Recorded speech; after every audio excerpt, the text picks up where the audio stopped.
Hey Hi, Gwen, how are you, Allison? I'm great. How are you today? Good to see you. You too. I dressed up in something kind of vintagey Oh, uh, fun. that I thrifted, with no place to go I love that. except on this IGTV. So, wait, before we start, I know that we're going to get a little chat about design and see some of your house, but I just saw something on Instagram that you have not purchased one Christmas gift yet. Is that right? It's true. Well, I feel Um, so relieved because I haven't either. well, yeah, I was under the weather and then I don't know. I mean, for one thing, my kids have so much stuff that Yeah. I really the last few years especially, I'm so tempted to just be like, let's just go, obviously not this year, but let's just go on a vacation so that on Christmas Day we're somewhere where like we're not distracted and having these thoughts that we have to have all these gifts. Um, I think that's a so great yeah, idea. so I'm not actually that stressed out about it, but I need to get some things figured out Well, for no, but sure. I think that this year, the year of 2020, everybody kind of gets a pass.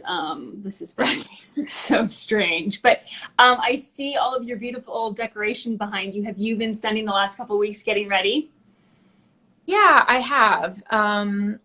I really, this year especially, I didn't really start decorating till after Thanksgiving, which usually I'm a little, maybe a week or two before that. I definitely get the itch, but yeah, it's always fun. I enjoy it a lot. Now, do you use a lot of the same stuff like year after year, or do you find new things every year for decorating for Christmas? I would say I do both. There's certain pieces, I think especially as I thrift and find things that just feel like treasures to me. There's such a difference to me in that.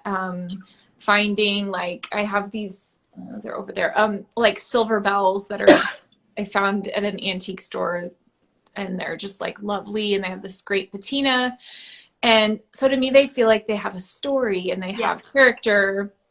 And so those kind of pieces I'm so excited to pull out every year. Whereas things that I've just like haphazardly picked up at, a big box store, I feel like I enjoy them a year or two and then I'm kind of over it. So, That's so funny. yeah. So I know that you've been thrifting for clothes since you were young, and that you started thrifting for the home when you kind of started making this home that you have in Kansas City. Do you have any tips for people who are sort of starting out, who might be daunted by going to a huge place with heaps of stuff, sort of like what to look for, maybe what to stay away from? Sure. First I mean, I have to plug, like, you should join Thrift Club. I have a Thrift Club online. It's $20 a year, which, I mean, people continue to say, like, within the first few weeks, they've saved at least $20, Sure. on the things they're buying. Um, but I would say the biggest thing you can do is go with a list or go with things in mind and then be open to what you might find.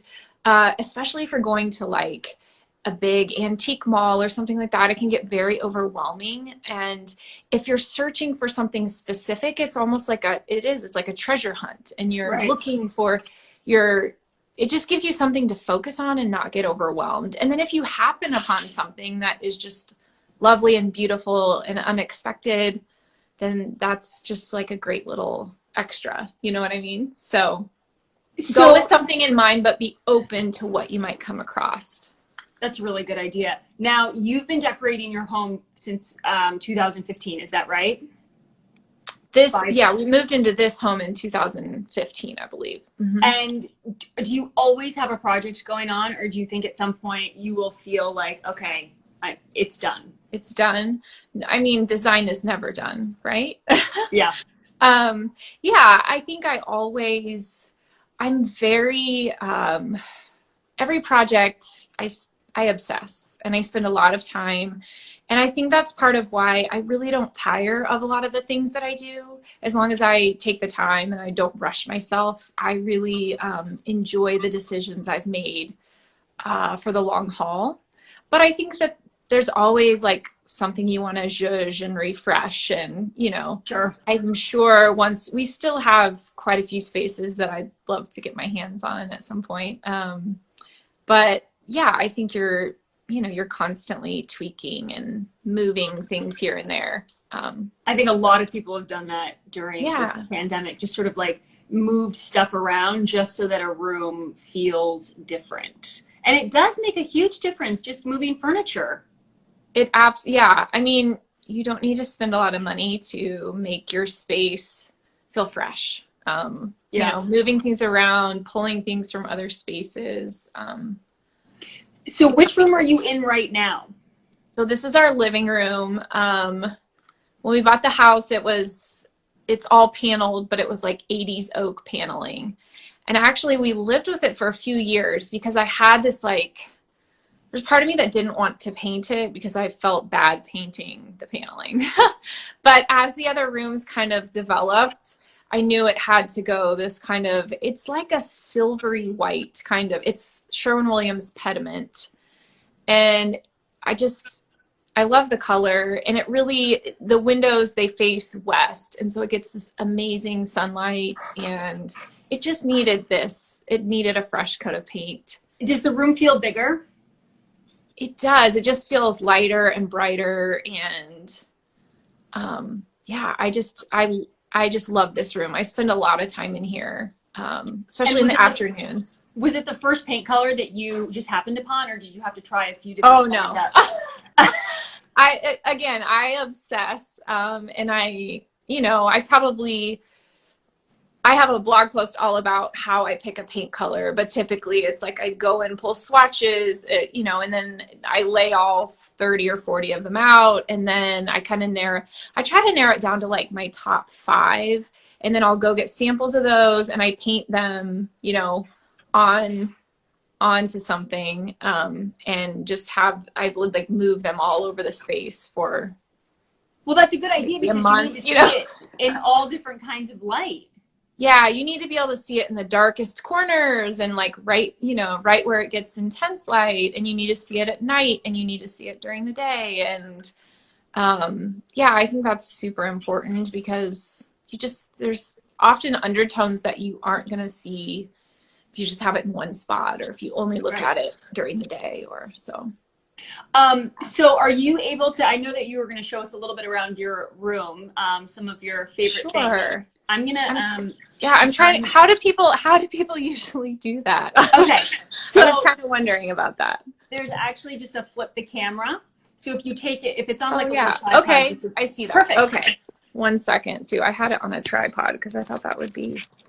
And then you can kind of narrate, and then you can like toggle back and forth. Okay, so I kind of will just pull back a little bit. So this is the space when you come into the home. Like I said, it was wood paneling, and after living with it for a few years, we painted it. This chandelier was something I got off Craigslist for, I think I paid $350. Oh my God. Honestly, at the time, that was like a ton of money to me, but I got it from a guy who was an electrician. He pulled it out of an old house that the people, he said they put in like a new modern fixture, and he like cleaned it completely and rewired it, so all of that for $350. Beautiful. Is a pretty good deal. I feel like when we had the wood in here, the first thing that I did was the fireplace. I painted it black, just to kind of ground the space with all the wood. And that really did like appease me for a bit. And obviously when we painted, we just painted it all the same color, but we replaced, it had to have been one of those things where they just got a great deal on all this travertine tile, and the whole house, like even the kitchen counters were this tile. And so I replaced it with this Decton product. And then I feel like this room has evolved a lot. This is an article sofa, but I've had several other sofas in here. These barrel chairs are another thing I thrifted. I think I paid $75, and then I did have them recovered in this really pretty blush velvet. And do they swivel?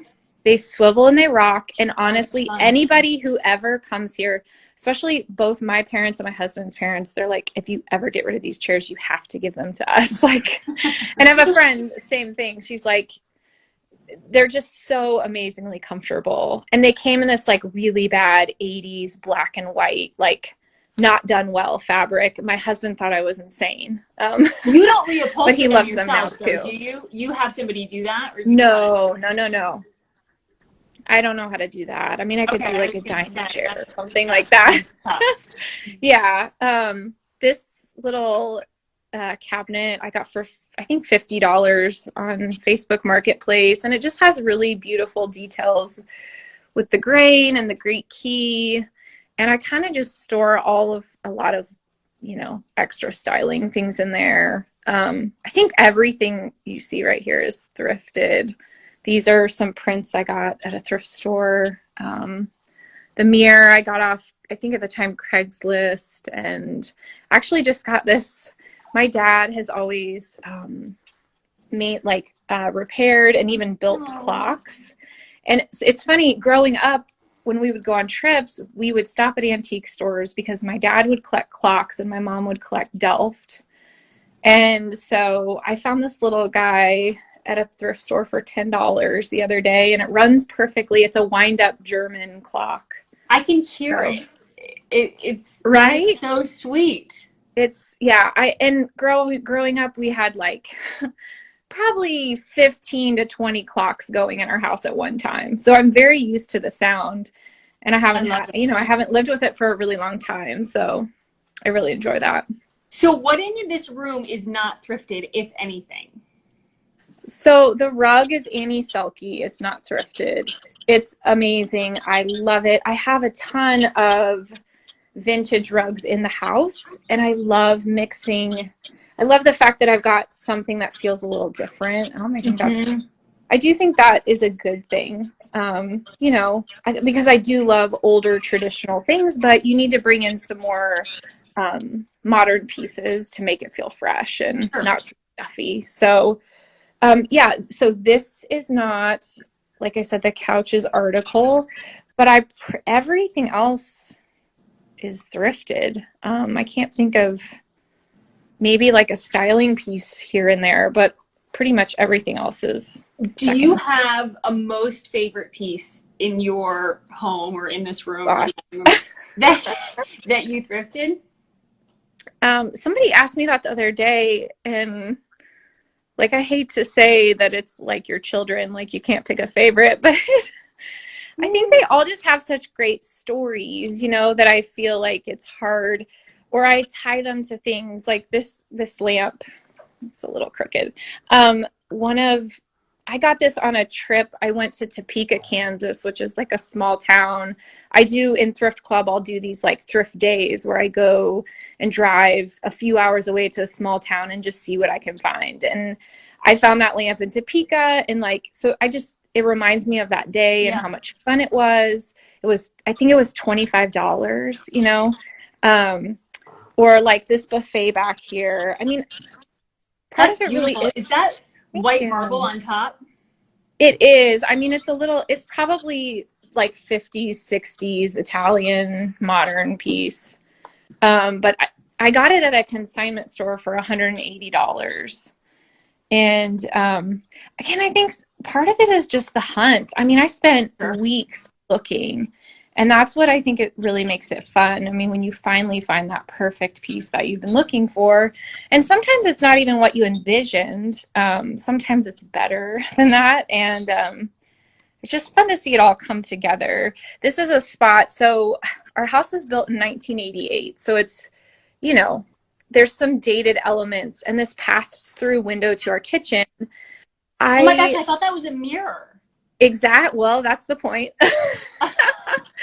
So that's actually a pass-through window into our kitchen. And I loved the functionality of it. And I hated the idea of taking it away. I hated the idea of closing this up. We had thought about opening the kitchen up to this room, but then it's not a paneled room anymore if you lose one wall. So it felt weird. Right. But again, I didn't want to lose that functionality. So I thought, why not cover this wall in mirrors? And then you still have that function, but you lose that dated look because, as you said, most people think it's a mirror. And then they get confused. When they see somebody in it, then they get a little confused, like if they're in the space. And so, yeah. So what's all on your wish list? Oh, sorry, you have something else you were going to point something else up. I was just going to say, again, these are all thrifted pieces. I actually have more in the basement that I need to try to work in, but I feel like I probably have to move a lot of these, and, you know, that kind of gets a little hairy with holes and everything. So, This is your living room. Was the tree in here, or that's in a different room? So the two trees I have. Yeah. Okay. So if you don't mind, I'll show you this. Yeah. So those are actually in our dining room. Okay. I'm obsessed with the pots. Thank you so much. I know. So there's a little present my 4-year-old put under the tree. Cute. So we do have one gift. Right. But yeah, these are from Frontgate, and they're so amazing. I got them last year, and I knew I'd have to bring them in the winter, and my husband kind of gets annoyed by the amount of stuff we have to store because we have a pool, so we have outdoor furniture, you know, cushions and all that. And so I thought to myself, before I even decided to get them, I thought, well, I tried to think of some way that I could maybe use them inside, and I thought, I bet I could put those trees in there. And then that way, you know, we're not having to like find storage for them. So they're perfect. How do you fit them in the pot? That's a question I've been asked a lot. They honestly, just the base branches of the tree just kind of like nestle against the lip of the pot, and there's nothing holding it up other than the tree itself. It kind of worked. That's incredible. Yeah, but I've done something similar with like a smaller, like a 4-foot tree in a smaller pot, and I just stuffed a ton of towels in there, and that kind of helped keep it up. That's interesting. Yeah, I mean, I know people will do like a concrete base, like they'll pour a concrete with a hole in it for the bottom of the tree to go in, but that's kind of a lot of work. So I actually had seen this before on Instagram, and somebody said they used like river rocks. That's a good idea. The base of the tree. So I guess whatever works. Yeah, I know I think it was House Beautiful shared in their latest issue. Somebody did basically this exact same thing, you know. Nothing new under the sun. That's what I always say. You know, like you have an original idea and then somebody's already probably done it. That's a beautiful mural too on the wall. Thank you. Thanks. That's something that I got it from a company called Walls Republic, and they basically will take any image that you want. I found this on Shutterstock. And for me, it's an Italian lithograph, and my husband and I honeymooned in Italy. So I thought that was like, I'm always find creative ways to display something that's meaningful for you, but that's not so like overtly obvious, you know, like instead of having a huge picture of you and your husband, you know, displayed in your house from your honeymoon or your wedding, like just having moments that are personal to you, but don't necessarily, they're not obvious, you know. So. A subtle reminder. And I see your dining room table. I saw these pictures on Instagram, but these are things you had recently thrifted. Yeah. Most of this is thrifted dinnerware. I collect blue and white, obviously, but I have quite a bit of blue willow, and I just actually this weekend got these cups. They're made in Portugal. They remind me of cabbageware, but I've never seen that wicker pattern before. And I thought it would just tie the trees in really well to this. And I got these plates or these bowls this summer. They say whatsoever things are true, which is a favorite verse of mine. And I also was a Pi-Phi ring chain. Any Pi-Phis out there? But yeah, most of this is thrifted, and I don't know. I think it's kind of an interesting, unexpected combination for Christmas. It's beautiful, right? Because it's not sort Yeah. of just green and red. It's sort of subtle. Yeah. Yeah. So, Thank you so much for that little tour of your house, Gwen. yeah, of course. Let me flip back around to you.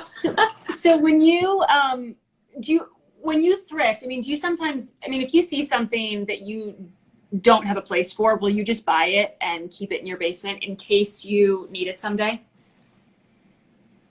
Yes and no. I try not to, but it's I feel like it's case by case. Like, is it an amazing deal? Is it something I've never seen before? That if I've never seen something before, I'm very tempted. I would say that those are two of the biggest factors. And then, you know, if it's like a sofa, I'm probably not going to just randomly buy that. And that's how, and I think this is true of a lot of people who secondhand shop. You end up with a ton of small things that you don't necessarily, you know, have space for. But if it's beautiful and special, then You yeah. can always give it as a gift too. I mean, if you find yourself with so many little things, you could wrap it up as a hostess gift or something. That's a really great idea. That's a really good idea for sure. What else was I going to ask you? Oh, what's on your wish list? What are you looking for? We were just talking about this in Thrift Club. Like, I have a thrift list of the things that I would love to find. And actually, it's funny because for the dining room, I realized, like, I was setting the table, I'm like, I don't have a thrifted set of silverware. And like, I just have still kind of store-bought, generic, nothing special. And I'm like, now that's something that's hard to find at thrift stores, but estate sales, you see them all the time. So that's something I need to find. I have very specific things I would like to find. Like in the hall bathroom, I really want like a little wood side table, and I'm trying to think specific. In our kitchen, we have this bay window, and I've always wanted a bench in there because my husband ends up sitting on the stairs to the garage to take a, you know, again, 80s home. We don't have like a mud room or anything like that. I don't know. I think I have pretty specific. I think there's a difference between like needs, and then I know a lot of people have like their thrift unicorns, like specific pieces that they. Those are so hard. I always find like when you're looking for something specific, you are looking forever. Exactly. Yeah, it's true. Another thing somebody shared recently that I just thought was so true is like, you don't go thrifting to find things, you go thrifting so things can find you. Oh, that's a really wonderful sentiment. Really wonderful. I think there's some truth to that. I just love, and that's what I love about estate sales, is I feel like those are the pieces that people actually still really loved and enjoyed, and to be able to like take that on for them is I think wonderful. So sometimes when I go to an estate sale, I get overwhelmed because I don't know how much something should cost. And then I like find myself like in a corner looking on eBay or like trying to Google to see how much I should offer. I mean, do you always negotiate on price when you are thrifting? I always try to. Now there's certain scenarios, like, and most estate sales at this point, like they have very clear rules. There's like, you know, depending upon the day, there's a discount, and then they might have a bid list where you can bid on a piece. So it depends from estate sale to estate sale. And if you're at like a bigger thrift, a chain thrift store, like a Goodwill or something like that, you can't really negotiate on prices. But a local thrift store, if there's a piece that I love that seems overpriced, I'll say something, and usually they'll work with me. I always negotiate on Facebook Marketplace unless it's a crazy good deal, it's an amazing piece, and I know it's going to go quickly. Just get it. Yeah, we kind of, and even, I mean, there's tricks to how to, we talk about this a ton in Thrift Club. Like, if you see a piece that's amazing that you know is going to go quickly, when you message, you need to say it's $100. You say, I can do 120 and pick up right now. Because when they go to their messages and there's 50 messages, they're going to see your higher offer in the message feed before that and so they're going to be more likely to click on your message and possibly give it to you. That's really smart. Yeah.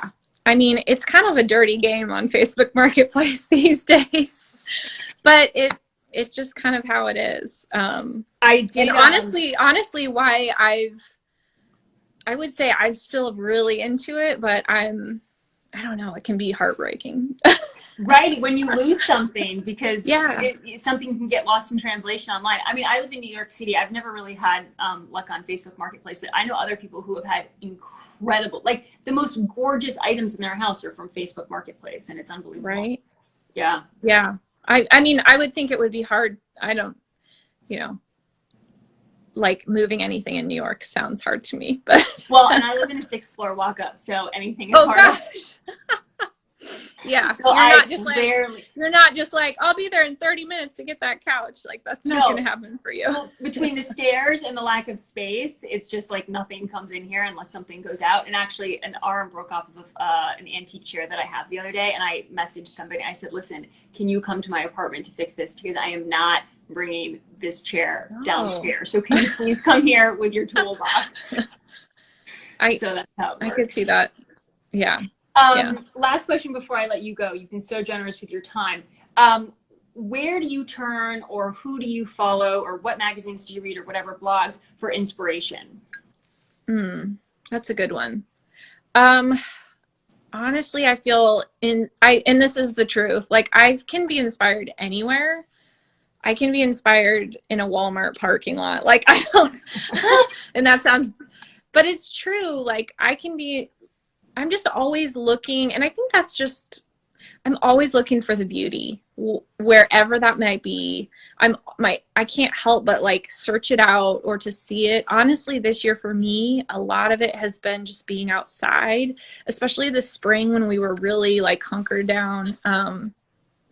We basically back up to a state park. And so just once or twice a week, me with the kids, we were getting out into the park and just walking and enjoying nature.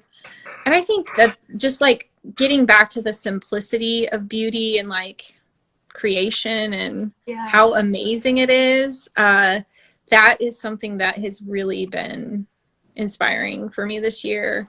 And really and I think too, I mean, I still just like Jamie Beck on Instagram. I don't know if you follow her, but she's just amazing and incredible. I will. You should. Jamie Beck. Yeah. She lives in Provence. She lived in New York for a very long time and then moved to Provence. I think maybe you've heard of her. Talking about her. I think she was, if I'm thinking of the right woman, maybe profiled in the New York Times recently. She was. Yeah, she was. But yeah, she just like, she does these still lives and these self portraits that it's just really inspiring to me. And I really enjoy gardening. That's a whole other, and that kind of ties into that. You're a gardener, as you call yourself. Yes. So again, just for me, like getting out and like touching the dirt and just feeling like it's just really good for my soul. Yeah. I agree. We were at the beach for a lot of the pandemic, and I had never gardened before myself, and I found it really therapeutic to kind of put something in the earth and then watch it grow. I mean, even if it was a slow process, I would find myself like running outside every morning to like see if anything had popped up. It was kind of like Christmas morning every day to see like if a rose had bloomed or if a peony had come up. And yeah, I think it's like the same feeling as if you bake something or cook something, you have a finished product to show for it. Or, you know, when you're decorating a room, there's something to show for all of your hard work. Absolutely. Yeah. And I think too, it's just kind of, it feels like getting back to the basics, you know, like we've just for so long lived in this like overstimulating, you know, this idea that like we just need so much stuff. And at the end of the day, like there's so much you can do that doesn't cost you anything, that is really rewarding and fulfilling and beautiful. Well, I think that's a perfect note to end on. Thank you so much for the tour of your beautiful home, and Merry Christmas and Happy Holidays. And you too. Thank you so much. And everybody keep tuning in. This was really fun. I want to know, did you do your tree back there? It is adorable. I did. It's a little. I mean, I've been admiring everything in like your gallery wall. Oh my gosh, it's like I'll move out of the way for a second. But this is an old farm table that I found, and then I have I'm trying to point, but hold on, here we go. I know it's hard when you're backwards. My favorite movie is actually a hold on, let me actually take this up for a second. Let me see if I can do this myself. Yeah. This was my chair that broke. Oh. This thing over here. But look, it's super, super old. It was in our house growing up. Color is beautiful. In a different pattern, and I have two of them, and it was like this horrible pattern, and I recovered them. And it took me like 2 months to figure out what fabric I wanted to use. But this is my little tiny tree. So cute. With like I love it. These are like from like World War II era. These really old ornaments that are from my parents. They gave me. This is a New York City taxi. This is my new favorite ornament. Oh my gosh. Santa and a mask. And this is like my catch-all table with all my junk and books. And I love it. This is my gallery wall. A lot of this stuff, like, I found that on the street in Tribeca. That's so amazing. I found that also in the street in Tribeca. I found this huge watermelon. I mean, oh my gosh. That is so special. Everything on the wall. I found this on the Upper West Side near Central Park, and I just grabbed it. So I figured it was in the This is honest. I will say, I feel like to live in New York, the accessibility to original art is insane. Like, we don't find that kind of stuff here. Well, and if you're not afraid of trash, you can also find good things on the street. So that's amazing. You have some good stuff. Gwen, thank you so much. And thank you. Merry Christmas.